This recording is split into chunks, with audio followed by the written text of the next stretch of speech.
professor of genetics in the University of Chicago. I have come to regard him, since the sad death of John Maynard Smith, as the principal guru to go to on evolutionary genetics in the world. And it's a very great pleasure to introduce Jerry Coyne to speak today. Thanks.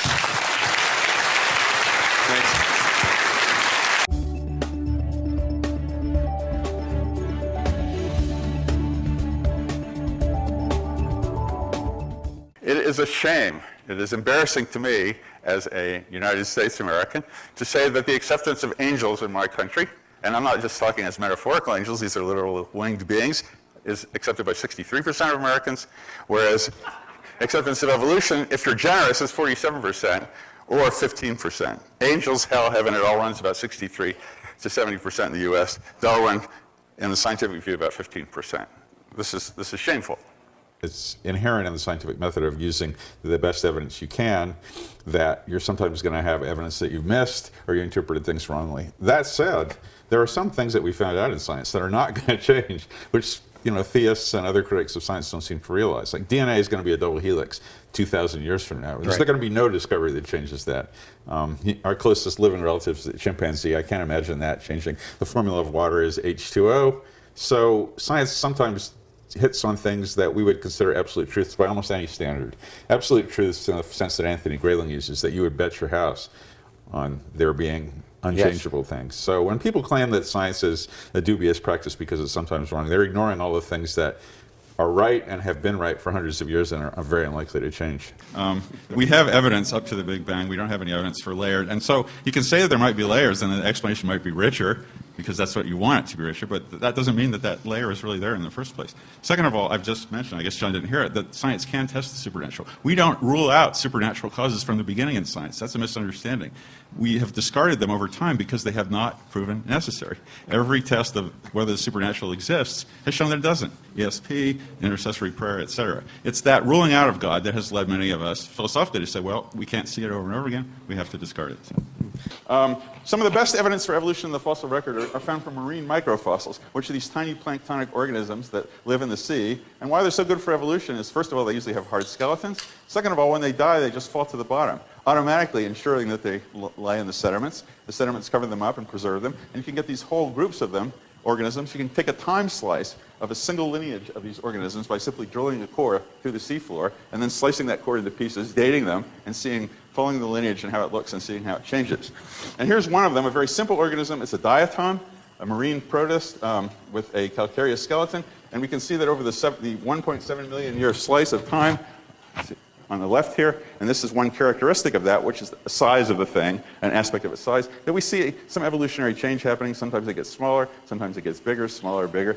Evolution doesn't always have to be unidirectional. There's no God propelling this. It's the environment, and the environment changes.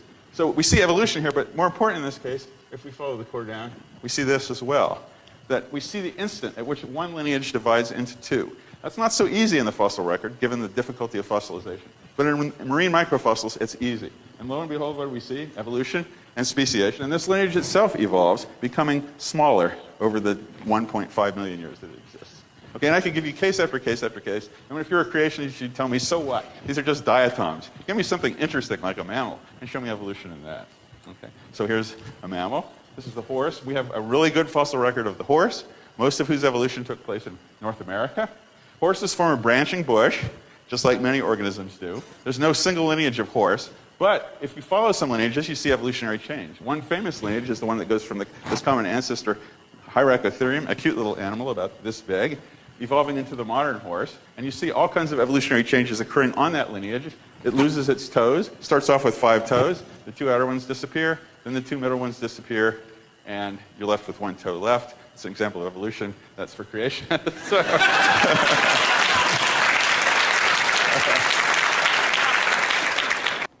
So I'll proceed now to my main argument. I have to define my terms.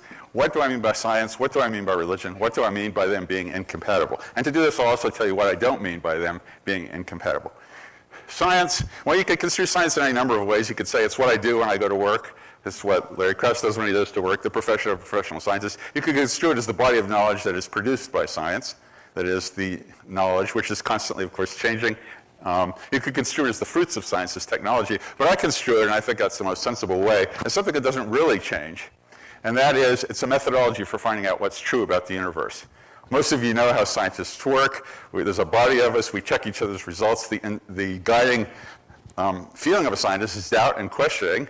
When you sit in a seminar by another scientist, you're always trying to think, what the hell is wrong with what he's saying? How can I show this person to be a moron? And it took me a long time to get used to that mindset, but then I realized that is the way the field moves forward, through doubt and questioning. And that's, of course, why we're all atheists. Its conclusions change in results to falsify hypothesis. We have to make predictions. We have to test those predictions. We have to test our theories against nature, and if nature doesn't support them, we have to throw them into the dustbin of good ideas that didn't pan out. Our truths are all provisional. I think it's sort of the best definition of science that has ever been put forward, or at least the rationale for doing science is by Richard Feynman, the physicist. The first principle is that you must not fool yourself, and you are the easiest person to fool. So you have to be very careful about that. In other words, science is a very elaborate and formalized schema of behavior and attitudes that prevent you from trying to say what is true, trying to say what would like to be true is true. It's a way of preventing you from fooling yourself. Religion, of course, is exactly the opposite of that. It's a highly developed schema to make you think that what comforts you really is true. So that's a real difference in methodology between science and religion. What is religion? This is a sticky wicket by anybody. I mean, how do you define religion when there are so many types of belief systems in the world? I'm just going to give one that corresponds to what most of us think of as religion, the Abrahamic religions, Christianity, Judaism, and Islam. I will fob this one off on Dan Dennett since it's his definition for breaking the spell, but I think it's as good as any. Social systems whose participants avow belief in a supernatural agent or agents whose approval is to be sought. Okay, I think it's a theistic religion. And it comes with two other accoutrements. First of all, that you usually have a personal relationship with the deity, if you're a worshiper of these kinds of religions. And second of all, and this is the dangerous part, it almost always comes with a code of conduct. That is, that the deity wants you to behave in a specific way, and you are to behave in this specific way. In other words, these kinds of religions come attached to a morality. Okay. And of course, there are other things that you could call religion, like Buddhism. Is that a religion? Is Jainism a religion? I'm not going to argue about that, because where this debate really goes on is in countries that have Abrahamic religions. Okay? Religion is not based on empirical observation. It's not based on doubt. It's not based on inquiring your hypotheses against nature. It's based on dogma, authority, revelation, scripture, and faith, which I think was defined by Walter Kaufmann, the best definition of faith: intense, usually confident belief that is not based on evidence that is sufficient to command assent from every reasonable person.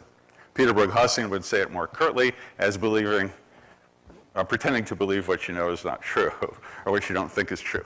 But faith is basically belief in the absence of substantial evidence, although some religious people will adduce weak evidence for their belief. I don't think the supernatural is outside the natural realm. I think many people misunderstand supernatural as something that's not possibly be investigated by science. That natural means can't be brought to discover. I give you two examples of how scientists have tried to investigate the supernatural. Intercessory prayer.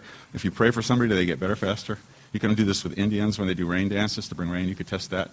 You could see if ESP works. There's any number, because John is a theist, like many religious people, and thinks that God interacts with the world in direct, empirically observable, testable ways.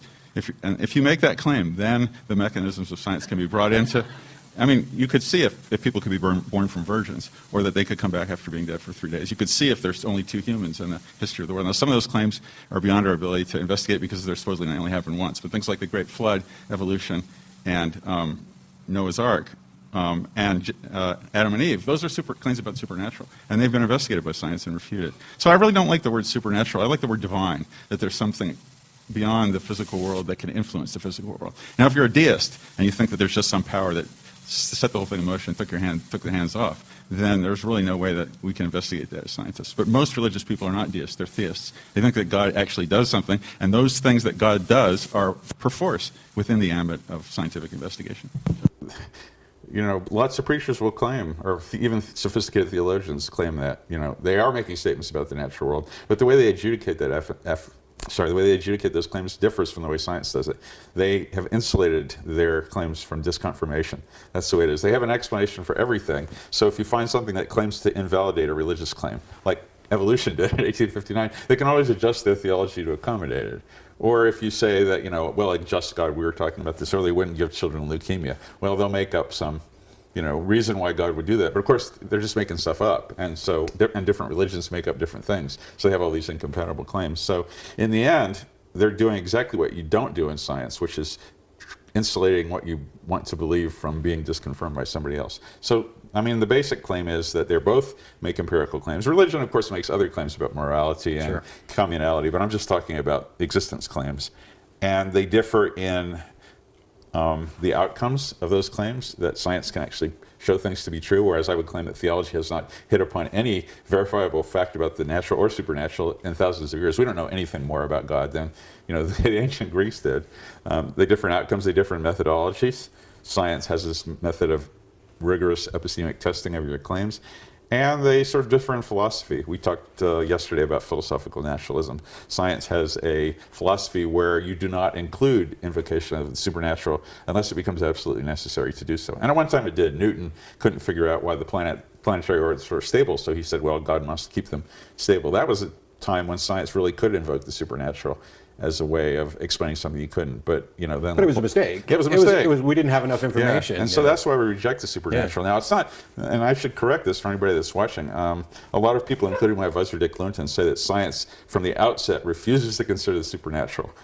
He's made a famous statement, which is trumpeted by all the creationists. We cannot allow a supernatural foot in the door. From the outset, we're hidebound naturalists, and that makes us look narrow-minded. Yeah. Because if the God exists and it's not beyond possibility, logical possibility that a deity exists, then how can you say that, it's like being an atheist and saying, I know God doesn't exist. Being a scientist saying, I know the supernatural doesn't exist, and so therefore we're not going to consider it. Well, that's not the way it really works. The reason we exclude the supernatural these days from science is because it's never proven to help us understand anything. I mean, Newton had an explanation based on supernatural things, but it was explained naturally. Was it Laplace, I think it was? Laplace, his famous book. The story may be apocryphal, right. but I had no need of that hypothesis. And certainly today we know why the planetary orbits are stable, and it's a purely naturalistic explanation. Diseases, epilepsy, as you know, was once thought to be a manifestation of demons, and we know now it's electrical impulses in the brain. So one by one, we've had to reject all the incursions of the supernatural from science. And so now it's just not useful to consider God when you're doing science. It's just saying, well, this experiment didn't work because God didn't like me that day or something. So it's not that we rule it out of court from the beginning. It's that it has not been helpful at all. And this has led ultimately to the view of, philosophical naturalism. That's called methodological naturalism when you don't really consider the supernatural. Philosophical naturalism, I think, is the natural outcome of that, which is, if you reject supernatural intervention over and over and over again because it hasn't been helpful, you start to think, well, maybe there isn't anything supernatural. And then that becomes philosophical naturalism, which many people adhere to, which is the view that there doesn't seem to be any supernatural forces at work. That the natural is all there is. Yeah, all there is. So.